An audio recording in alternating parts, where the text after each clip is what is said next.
It's one of those things where it kind of sounds like a conspiracy theory, right? Right? You would hear it and you would be like, it is not plausible. There's no way that gangs of men would come to the UK or be kind of one generation descended from people who come to the UK, operating in this networked setup and round up white children to sexually torture them. Like this can't be true, but it is completely true. This happened in, we think, at least 50 towns in the UK. In one town, Rotherham, they found at least 1,400 victims of this. So we are talking thousands and thousands of girls and some boys up and down the country. And explicit cover-up by the state, social services, the police. And this stuff is not even that subtle. Thanks for tuning in to this very special episode of Problematic Women.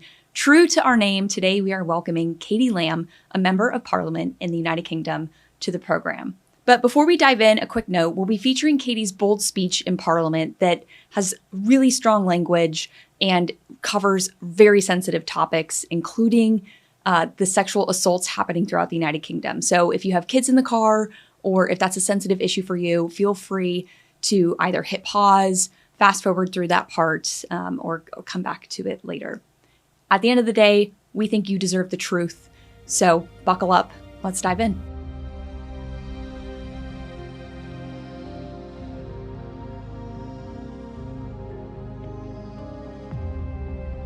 All right, welcome back to a very special episode of Problematic Women. I'm here today with Katie Lam, Member of Parliament for Kent, and just has a rich work history that I want to hear from you. I don't want to put words in your mouth when it comes to this, but you're over here in Washington, D.C. for some meetings. And when I heard that you were coming to the Heritage Foundation, I was like, oh, we absolutely have to have Katie on this podcast because you are quite a problematic woman in your own right. I like to think so. And what I'm so curious about, you have a rich history in politics as an MP now, but having worked for Boris Johnson and a number of others.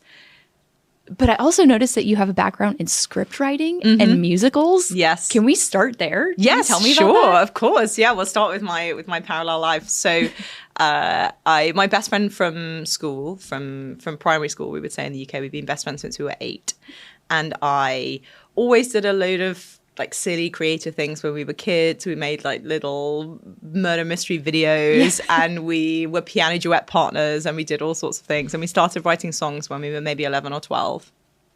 And then when we were 15, we wrote a little mini, it was like 25 minutes long musical that we put on with some of the kids in the younger years at school. And that was just kind of like a fun thing that we had done as children. And then he went professionally into the theatre. So he was and is a professional pianist and conductor and musical director. And after we graduated, so we were maybe 22, he called me up one day and he said, I think we should write another show. I'm working on a show at the moment. It's a new show, and the process of working on a new show has made me think, oh, I really miss writing, and why don't we just write something just for fun? And I said, he's, I think, at the pub at this point, and I'm at my desk still because I was working in finance at the time. It's like 9 o'clock on a Friday night. And I said, yeah, sure. Okay, let's do it. And so we wrote a show that we put on in our hometown the following summer. And his agent came along. So he had an agent for his theatrical work, and I think came along just mostly as a friend. And he was like, oh, you should do this. Like, you should actually do this. Is the thing. I'll represent you. You're not bad at this. Yeah, exactly. And so that was our first show, and we've written 4 subsequent to that. So 5 full musicals now, but it's great. It's a different part of my brain and a different part of my life. I love it. Yeah, I love it. So from finance to theater to now politics. Yes. How did you make that jump? Well, the theatre kind of ran parallel alongside. So there was a long time when I was working in finance where I would use all of my holiday days to like go and do a workshop of a show, or go to like a production that we were putting on, or do a cabaret or whatever it might be. And then the same alongside, I worked in Number 10, which is the Office of the Prime Minister in the UK, and I worked in the Home Office, which is it covers a couple of different US departments, but immigration, crime and policing, and national security. And I had done a lot of politics at university. So I ran the Conservative Association at the university that I went to, and I ran the Debating Society. And then I went into finance and worked in finance for most of my career. And then in 2019, a friend of mine who worked in politics said, "Oh, we're looking for people." She was working for the Prime Minister, which was Boris Johnson at the time. She was working in Number 10, and she said, "We're really looking for people. Can I put you in touch with a guy called Andrew Griffith, who is now he's an MP himself, who was running the business team for the Prime Minister, who the PM has a dedicated team that kind of deal with business leaders and with commerce policy and all of that kind of thing." And I wasn't really looking for a job, so I was like, "Oh, you know, if it's the right thing, I'm maybe. Always interested in like having a coffee with interesting people, and like that sounds great." And pretty much at the end of the coffee, he was like, "When can you start?" And I was like, "What do you mean, when can I start?" He was like, "Monday." So, and at the time, it feels like a million years ago now because it was before the pandemic, which feels like a sort of, it was such a seminal period that everything that happened before feels very long ago. Right. But it was in the final days of the renegotiation of the Brexit deal. So the country voted to leave in 2016. Theresa May had come in as the Prime Minister. She had negotiated something, and then Boris Johnson had come in to renegotiate it. And I thought, at the least, you know, it was clear that the political situation was untenable. But at the least, this will be like the most fascinating 6 or 8 or 10 weeks of my life. It won't be boring. Yes, exactly. Like boredom is not on the menu. Yes. And then maybe there'll be an election, and who knows what will happen then. But whatever the case, it will be fascinating, or it could really be something. And so I started in Number 10. I was there for, God, maybe not even 8 weeks, maybe 6 weeks, and the election was called. I went to go and work on the election campaign, and it was a very successful election campaign for the Conservatives, and came back, and then was in Number 10 for a couple of years. Can you give us, you know, Americans, I feel like, see clips from the floor of Parliament, and the conversations are always pretty rowdy, but very respectful.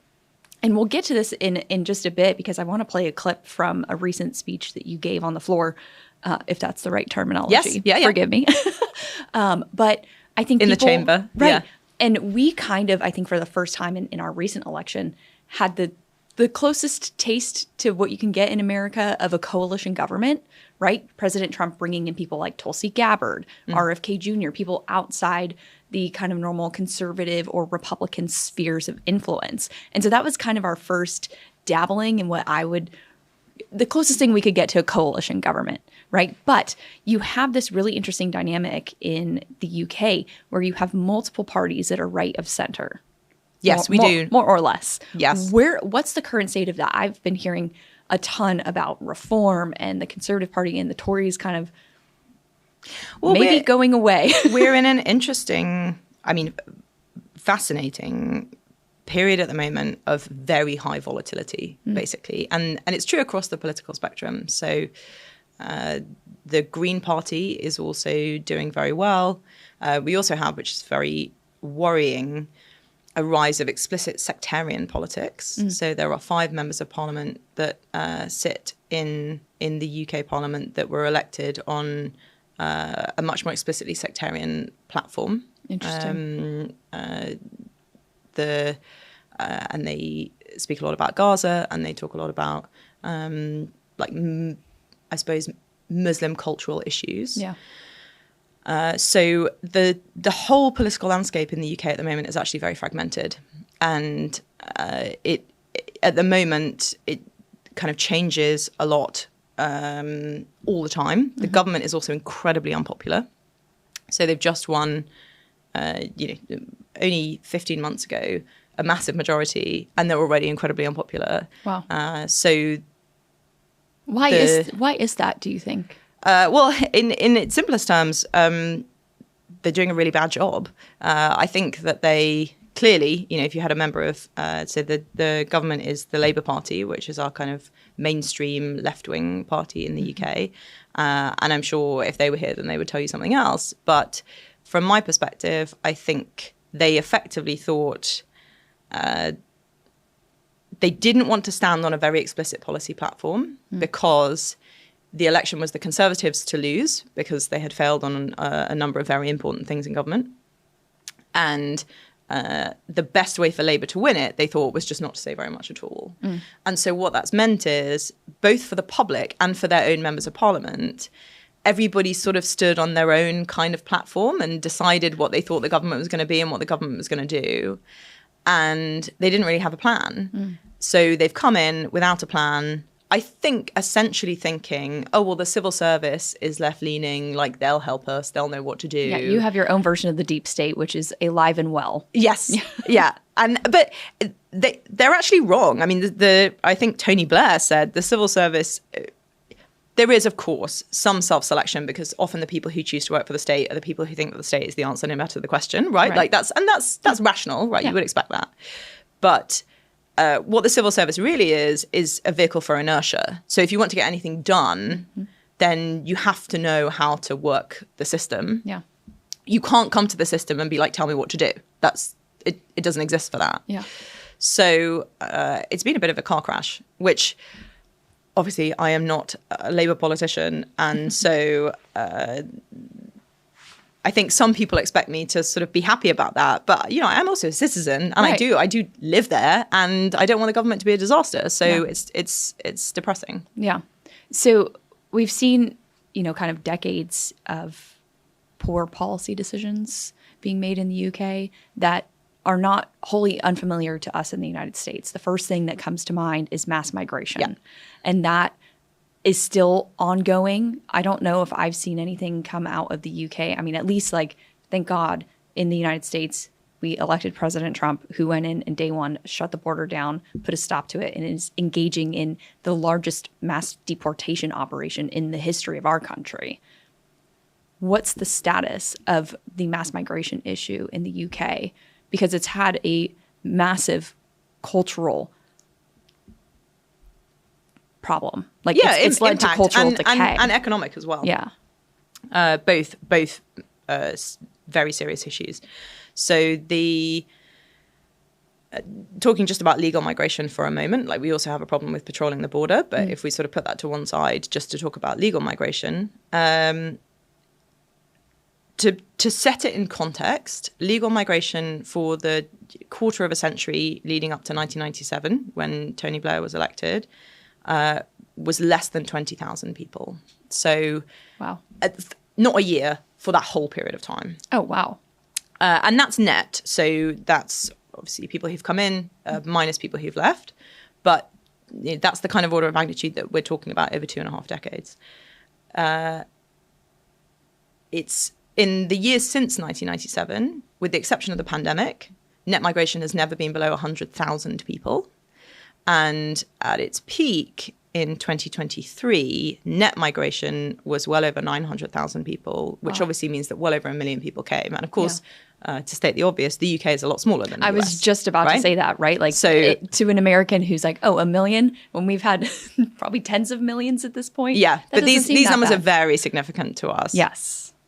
And the numbers are still far, far too high. And not only, you're right to say that these policy decisions were poor, they were also democratically illegitimate. Every single election-winning manifesto since 1974 has promised to lower migration. And since 1997 has effectively failed to do so. There were, between 2010 and 2015, the Home Office actually did do a very good job of limiting non-EU migration. But of course, at the time, we were members of the European Union and were not able to control the border. Since we've left the EU, the numbers have skyrocketed, which was the opposite of what people wanted. Yeah. So it's a real mess. What are your constituents telling you on this issue? Are they, I mean, there's obvious concern. Is there an appetite, like what we've seen here in the States, for deportation? So there are somewhere between the best estimate is somewhere between 1 and 2 million people in the UK illegally. Those people shouldn't be there. They should go home. Yeah. There are also, there's a large number of people who came to the country legally, but effectively should not have been able to do so. The visa policies that allowed them to come in the first place were wrong. And those people also need to go home. And it's, in lots of cases, we're talking about people who've been in the UK 6 months, 18 months, 2 years, 5 years. If I were given a visa to come to the US to work, if after 5 years, say my visa was for 5 years, if at the end of that term you said, do you know what, we actually don't need you. Thank you for coming, but you can go home now. It might be a personal bummer, for me, but take it personally, maybe. Yeah, but what do you mean you don't need me? But you'd be totally within your rights to do that, yeah. right? And I wouldn't think, well, no, I'm not leaving. I've been here for 5 years and now I have a right to be here forever. But that is essentially how the UK system works. Once you've been in the UK for 5 years on almost every visa type, you get something called indefinite leave to remain, which is a bit like the green card system. Okay. But it's very generous because it entitles you to the entirety of the British welfare state. So all your healthcare, you can get social housing if you qualify for it. You can get welfare payments and benefits if you qualify for those. And that's also true for dependents. So one person could come over earning not very much to work in the health and social care sector because we have a special visa for those people. And bring a large family. And after 5 years, all of those people are entitled to British taxpayer support for the rest of their lives. And this is completely unaffordable. Yeah. So it, and the numbers are still far, far too high. Yeah. And so something that we've been grappling with in the States is the concept of assimilation. And you brought this up a little bit earlier, but it's not just that there's been this mass influx of foreigners into both of our countries, but they refuse or have no intention of becoming British. Which I find very American. Confusing because I don't understand why you would. Why are you coming here? Yes, in the first place. It's a little strange. Yeah. My grandmother was a refugee to the UK. She came to Britain when she was 13 from Germany. Okay.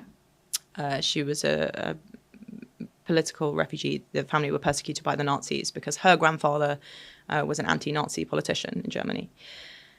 And she came here. For the first year that she was here, she was sent to live with a British family. She didn't speak a word of English. She learned perfect English. She did not speak with a German accent. She didn't speak German at home. She didn't teach my father, her son, German. She was not a member of the German diaspora. She did not have German citizenship. She came to the UK. Yeah. She became British. And that was the end of the story. She swore allegiance to the king. She got her citizenship. The end. And sometimes people say to me, well, how can you feel the way that you do about immigration when you're the descendant of refugees? And I say, well, for two reasons. I think that makes very good sense. One, because I know what assimilation looks like and I know what it doesn't look like. And two, because of my family's experiences, my grandfather's family were Dutch Jews and they were all murdered, almost all murdered in the Holocaust. Jeez. I know how important Britain is. I know what Britain has done for the world, for the human race. And I know how important our culture is. And protecting that is my greatest responsibility. That's my job. That's what I was elected to do. And in order to be able to do that, you have to say people who come to this country, I'm not in my country at the moment, but people who come to Britain have to do so wanting to become British, and they need to make a clear commitment to do that. Speaking English, adapting to our cultural norms. And if they don't want to do that, then they shouldn't come. And I bet those people know ill will. Yeah. They just should stay where they are. Yeah. Stay in your country if you have no intent of becoming British or American or adopting, not allowing your cultural inheritance to disappear or not honor those traditions, but recognizing that if you're going to make that decision to move to another country, to become a citizen of another country, you owe it to yourself and to that nation to do the best that you can to be a good citizen. And where, you're right, of course, you can still have a connection to the traditions of a culture that you might have come from or maybe that your parents have come from. But where those two things clash, you choose British culture. Right. Time and again. So this brings me to this really heartbreaking issue that you're dealing with right now. And we'll just play a clip from your floor speech. We won't do it here. The girls we are talking about, Mr. Speaker, are predominantly white. The men who preyed on them were predominantly Muslim, generally either from Pakistan or of Pakistani heritage. One of the victims from Dewsbury was told by her rapist, I quote, "We're here to all the white girls and the government."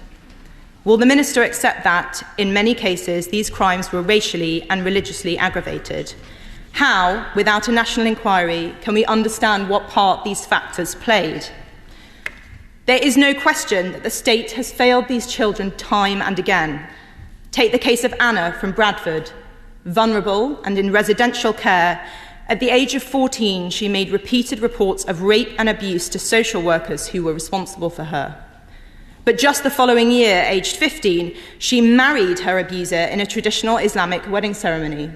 Far from stepping in to stop it, her social worker was aghast. The authorities then arranged for her to be fostered by her abuser's parents. The ringleader of the Rochdale rape gang, Shabir Ahmed, was employed as a welfare rights officer by Oldham Council.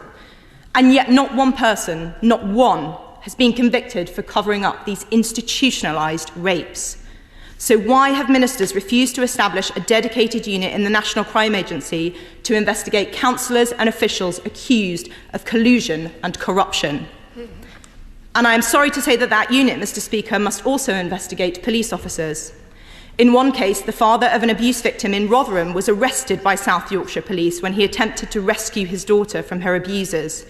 He was detained twice in one night, while on the very same evening, his daughter was repeatedly assaulted and abused by a gang of men. It is clear these criminals were unafraid of law enforcement. In Kirklees, Judge Marson said, "You were seen with your victim on at least 3 occasions by the police. None of that deterred you, and you continued to rape her." How, without a national inquiry, can we know how and why these monsters enjoyed effective immunity for so long, and how can we be sure it will not happen again? We on this side of the House have voted for a national inquiry and tabled amendments which would guarantee the publication of ethnicity data on a quarterly basis, terminate the parental rights of convicted sex offenders, and make membership of a grooming gang an aggravating factor during sentencing so that offenders get the longer, harsher sentences they deserve. Will the minister commit today to adopting these amendments to protect our children? Finally, I would like to read to the House one particular ordeal, just one example of what these children have suffered. I must warn colleagues, and especially those in the gallery, that this is extremely graphic, but we must not look away or sanitise this evil. Sentencing Mohammed Karar of Oxford to life in prison, Judge Peter Rook said, "You prepared your victim, a 13-year-old girl, for gang anal rape by using a pump to expand her anal passage. You subjected her to gang rape by 5 or 6 men. At one point, she had 4 men inside her. A red ball was placed in her mouth to keep her quiet. When she was 12, after raping her, she threatened you with your lock knife. Your reaction was to pick up a baseball bat with a silver metal handle, strike her on the head with it, and then insert it inside her vagina."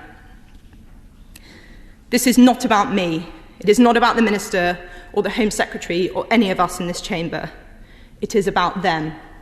Little girls up and down our country whose brutal and repeated rapes were permitted and hidden by those in the British state whose job was to protect them. They deserve justice. In 5 towns, these children and their families may get partial answers. But I have mentioned 5 towns in the last few minutes alone, and there are at least 45 more. In those places, they will get no answers at all.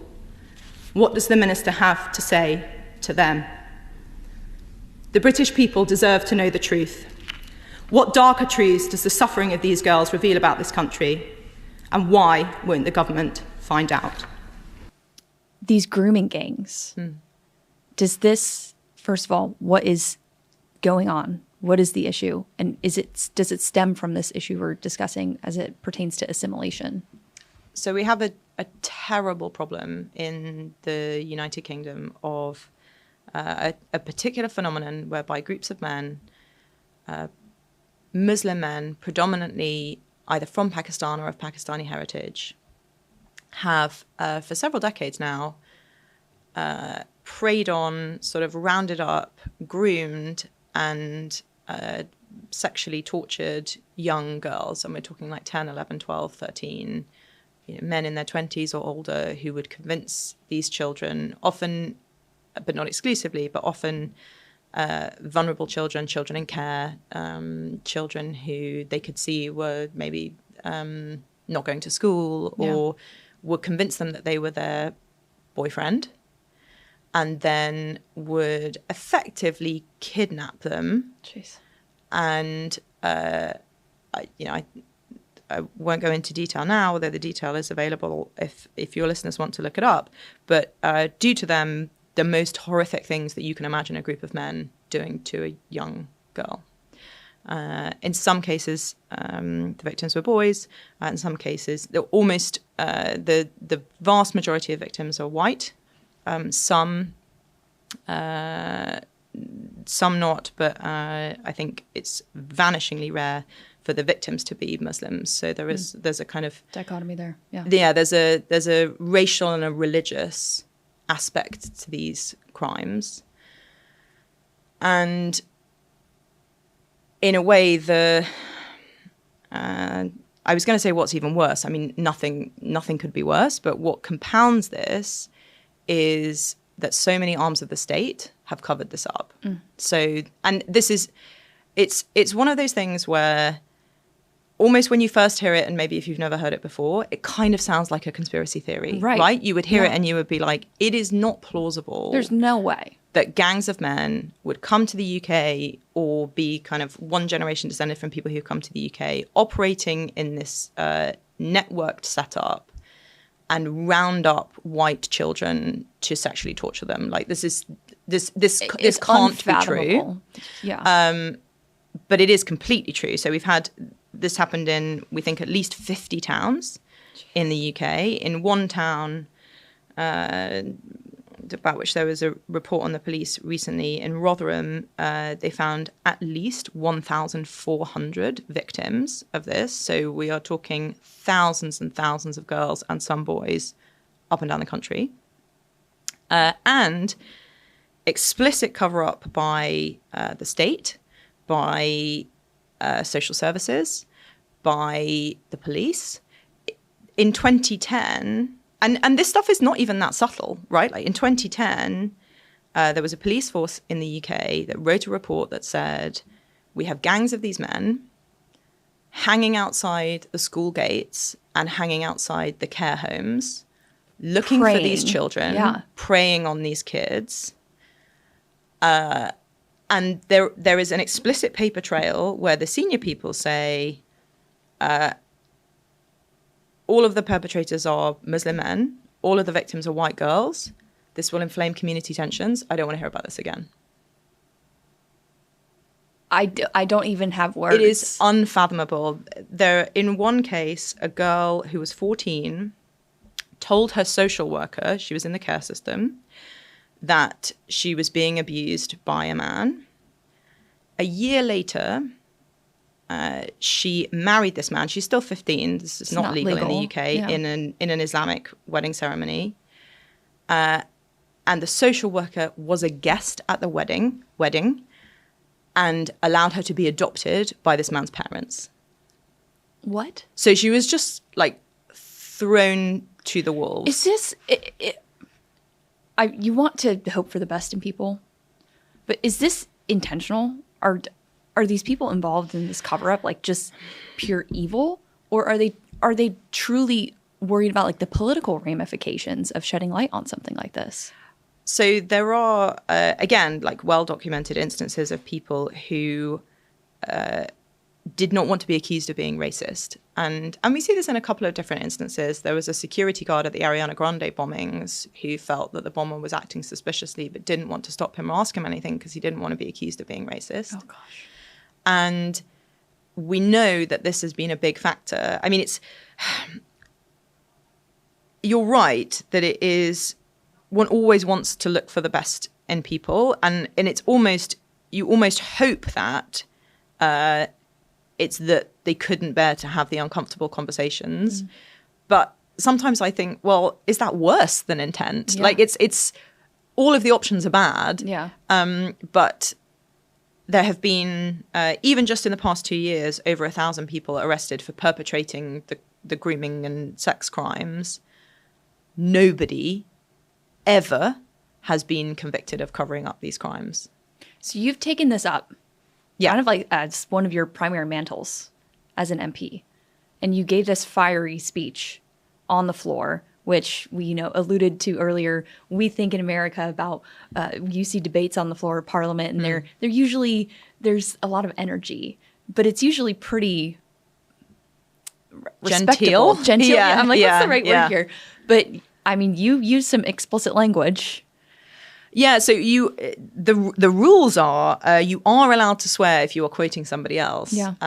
And I quote actually a series of judgments because where these cases have gone to court, there are transcripts of those court cases, not all of which are publicly available. There are some fantastic campaign groups who buy these transcripts and make them publicly available because the state charges people for them. What? It's mad.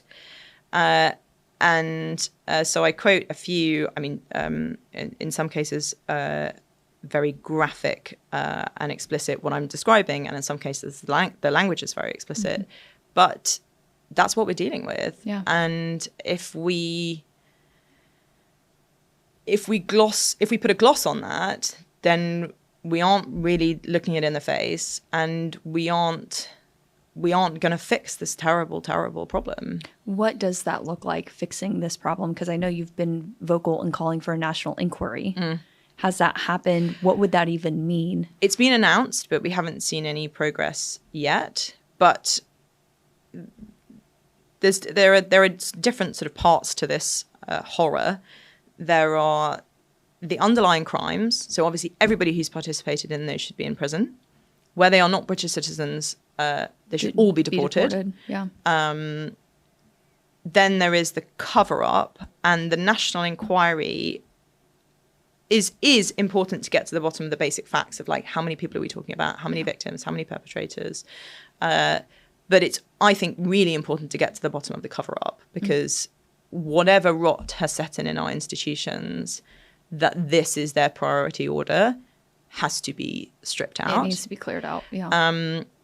That hasn't made a huge amount of progress. What we also need, which we don't yet have, and I've also been calling for, is a specialist unit in our National Crime Agency, which I think is sort of like an FBI equivalent, explicitly to investigate cover-up. So we have a grooming gangs task force to investigate perpetrators, which is doing some very good work. But we need a dedicated unit to investigate police officers, local officials, local politicians, council members, social services, like how both the individual people making these decisions to look the other way and the senior people who built a culture that said that was the right thing to do. These people belong in prison. They need to be fired, imprisoned. The fact that they let this go on for this long. Yeah, where they're still employed by the state, they should be fired. They shouldn't get their pension. And where they have actively covered up these crimes, they should be in jail. Yeah. It's astonishing. I can't even imagine. And I can't even think of an equivalent right now in the United States. It's horrific. It is. It's really, really terrible. But we also now have a situation where, to connect the two conversations, depending on the specific crime, between a quarter and a third of rapes and sexual assaults that were committed in the UK last year were committed by people who aren't British, by foreign-born men. Almost overwhelmingly. And the proportion of people in the UK who are foreign born is about 10%. So, you're talking significantly over-indexed relative to population. Afghans in the UK are 26 times as likely to be convicted of sex crimes. Eritreans, I think, are 22 times as likely to be convicted of sex crimes. And even to say this aloud is considered to be a sort of hateful thing to say. How dare you? Right. But the inevitable result of that line of thinking is you're basically just saying women and girls are just expected to pay this price, so the rest of us don't have to have an awkward conversation. And that genuinely disgusts me. Yeah. It cannot go on. Sorry, this is really... That's a lot. Yeah, it is. It's very and unfortunately, if any of your listeners sort of want to look into it further, it's it just gets worse and worse. There's just so many layers to this, and they're all horrific. So we touched on this earlier, the kind of state of conservatism in the UK, but you hear a story like this and all that you're doing to bring transparency to it. And I can't help but think that everyday British folk are not looking at this and up in arms. Saying, like, we want, like, you see this in America, this resurgence of faith, this resurgence of conservative principles, and people finally saying enough is enough. We're not going to fall prey to the lies of the left anymore. Do you see that semblance at all in the UK? Well, we've had, I don't know if I don't know if this was covered here, but we've had and continue to have a series of protests at migrant hotels that we have in the UK. So this comes onto a whole other very substantial problem about illegal immigration. But the way that the rules currently work is if you come to the country, the last Conservative government said if you come illegally, you can't claim asylum. This government have reversed that and said if you come illegally, you can. But if you claim asylum and you claim to be destitute, which, of course, if you have arrived with nothing but the clothes that you're wearing, you're immediately destitute. Then you qualify. It is the state's responsibility to house you, feed you, clothe you, and give you spending money. It costs billions of pounds a year. Yeah, I can't even imagine. And we have seen and are continuing to see a series of crimes whereby not just men who come to the UK from other countries, but men who are asylum seekers, who are living in these asylum hotels, life and lifestyle completely funded by the British taxpayer, who are then going out and committing sexual assaults and in some cases rapes. And their responses are always the same. I didn't know that this was the culture here. I didn't know that the UK was so strict, was what a guy said recently who's been convicted of 5 sex crimes, including a child. He was in Britain for 1 week. 1 week, 5 documented assaults. And he has been sentenced to 12 months. He could serve a lot less. I would not call this strict, right? This doesn't meet my strict definition. But he said, wow, I didn't know that the UK was so strict in response to this. Forcing himself on a teenager, like trying to kiss her, putting his hand on her thigh, all of this kind of thing, and then to another woman as well.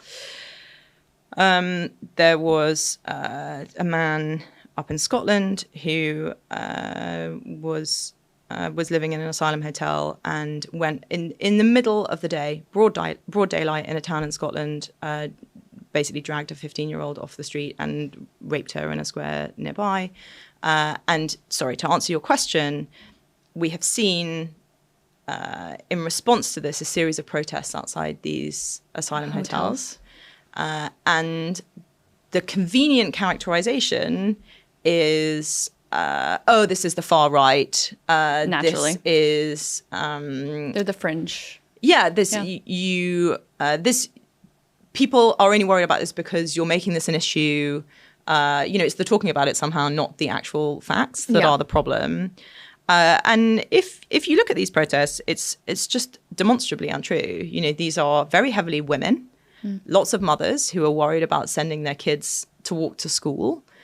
And people are, in our British way, up in arms. But it's, as a strength and as a challenge, we're a very tolerant people. And so people have voted time and time again for the policies that they thought would fix this. That hasn't worked yet. And now they're protesting. But do you think we are really trying the public's patience. They'll see it for what it is and maybe be more inclined to support the Conservative Party? My hope and obviously what I dedicate my time and my career to and my professional energies is to making the Conservative Party the vehicle that I believe that it can and should be to save the country. And so, of course, I hope that gets across to people and that they're compelled by that. Where can we keep in touch with everything you're working on? What's the best way to follow you? Well, you can follow me on X. So it's Katie with an IE _ Lam, which is just LAM _ MP. Or on Instagram or on Facebook or your social media provider of choice. And then a lot of the parliamentary stuff that I've done, everything that we do in Parliament is probably the same here, is filmed and available online. Yeah. So, if you want to watch the original speech about the gangs, for example, you can do that. But X is probably the easiest way to keep in touch. The easiest, best way to keep in touch. What's next for you? What are you working on? What are your hopes and dreams? Well, we have there's a very long way to go on the national inquiry into the gangs and making sure that actually happens, that it's worth the paper that it's written on, that the outcomes are what we want and need them to be. There is we had a massive influx of immigration following the pandemic. And because of what I was talking about earlier, where after 5 years you're qualified to stay forever and you qualify so they're for coming up the whole on that. welfare state. Exactly. Yeah. So I think a big focus needs to be changing the rules so that we don't make that disaster a permanent one. Yeah. And so that will be a big focus for me. There's a consultation apparently coming up. The government, I think the Home Secretary was saying today, has been talking about it, but they won't want to do what we think needs to be done. So that will be a big project through the autumn. Well, thank you for what you're doing. Thank you so much for having me. Keep shining light. They say sunlight is the best disinfectant. Yes, absolutely. And you are doing the Lord's work over there. So thank you. And thank you for being here with us. It's my pleasure. Thank you so much. Beautiful.